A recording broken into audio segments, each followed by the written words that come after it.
flip them. They look like little pancakes. Now once you get these on your muffin with the hollandaise sauce, a little spinach, and the portobellos, oh my gosh, and a little avocado, so good. Okay, those are just about done.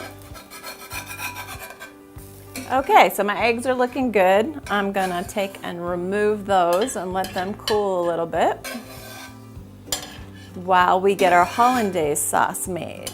Okay, so we're back and we're gonna make our hollandaise sauce, and you're gonna see a lot of familiar ingredients that we used in our eggless egg. But we're starting with some cashew butter, some Dijon mustard, the juice of lemon, and then these are very familiar. We've got our turmeric, we've got our Indian salt, we've got some cayenne, and we've got some garlic powder. And then we've got some hot water, and we're gonna blend all that together in our Vitamix, but any high-speed blender that you have. You can also do it on the stovetop. So let's start. I'm gonna put a little bit of the water. I'm gonna put that in first.